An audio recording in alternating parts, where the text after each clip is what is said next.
Creole have all the elements where say this the what the one language, right? We have a grammar, we have a vocabulary, we have a set rules, we have the phonics, we have all of the things that would constitute one language, right? And so I think a lot of times people kind of get caught up with their own personal opinions and maybe their granny raised them, if it teach them that that not a language that I broke up English. But if that may broke up English, it never may have so much rules and a system we set in a place, it may have so much errors, and Creole not got, if you look at the structure of it, it not have that kind of errors. It mixed with English, yes, but when a lot of the English means something totally different, the English words, they mean something totally different. And it also have a lot of other indigenous languages. It got a lot of African languages. So it can't just be broke up English, right? That one rich, beautiful language. And I hope that, going forward that we could put this debate to rest, I would say. If that one language, if that dialect, if that broke up English, make we embrace the beauty with language. And so I come from River Valley, so I get exposed to a lot of where we would call broad Creole, and that I guess we kind of fuel my passion for bring back all of them where we now call archaic Creole, right? So I think the different people there, the way how they move around the country and what they get exposed to. So in the River Valley area, you have a lot of people tell you that the way you find true Creole, right? And then Belize City, you hear a little bit different way.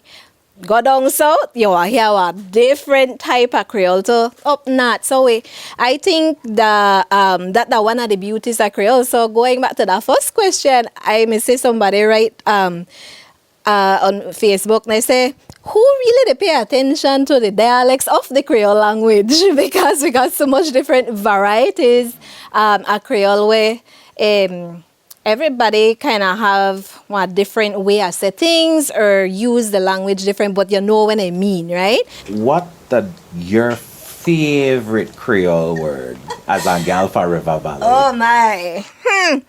I got so much there, like, oh my goodness. But the two were kind of popped to my mind. I think the first word that always come to my mind when somebody asks me a question, the bomb city.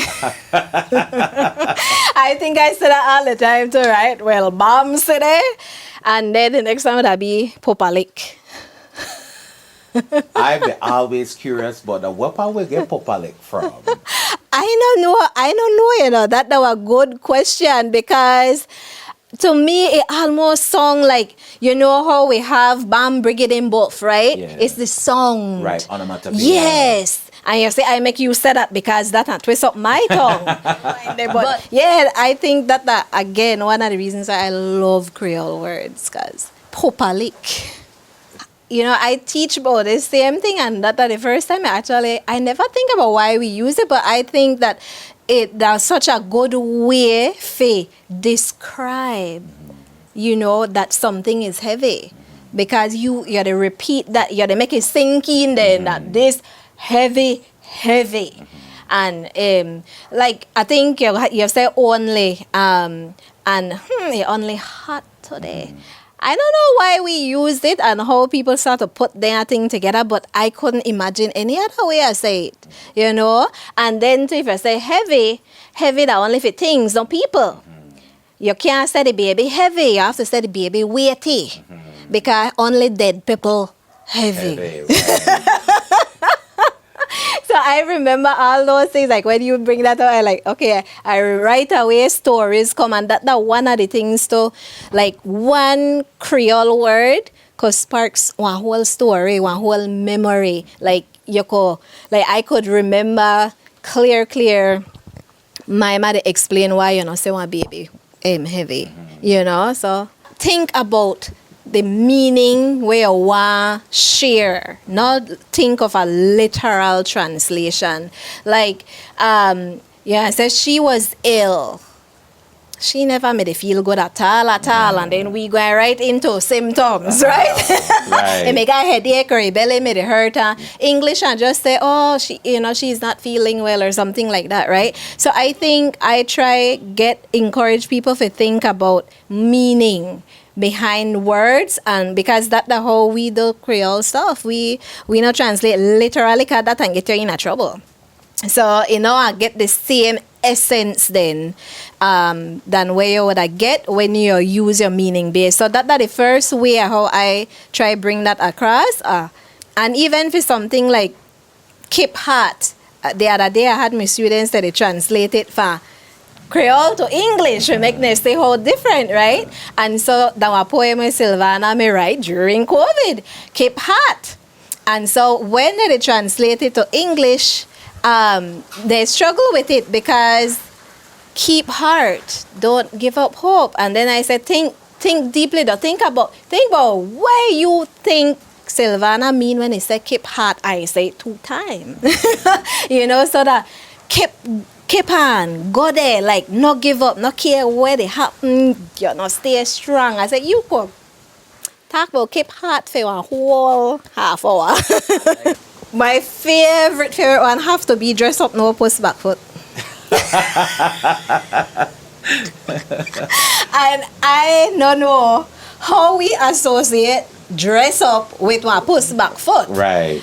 And I don't really like post, but I just love how that roll off of my tongue. Dress up, no post back foot. Well, I like tell stories, so I always try to tell a story with it, and a lot of their common phrases and things. It's preserving culture. It's preserving what part of our family's legacy, in fact, like what your granny used to say. And that's one of the biggest things where people always say, oh, my granny used to say that all the time, my ma used to say that all the time. So when we share their things, I ask them if you think back how you would have used this, what setting, what is it saying, how it come about, like think about all these different ways and sayings that we probably can, if you say it in English, sound the same. So to me, I always encourage people, use them, keep them alive, because studies they both where they show that a lot of languages they die out because we're not using it again. Right. So think about it as you're the preserve culture, you're the preserve history, you the preserve memories where will die out if we not hold on to it. And another way to think about the bragging to bat in a shallow water. See, I only know the first half of that phrase. You're bragging to bat. Yeah, bragging to bat, because they said that like in a shallow water, that because the to bat the in the water and it say it like how a Creole person I say trash boat, right? In the water and it scales the glimmer, right? So that's why bragging to bat in a shallow water, like it both say the show off.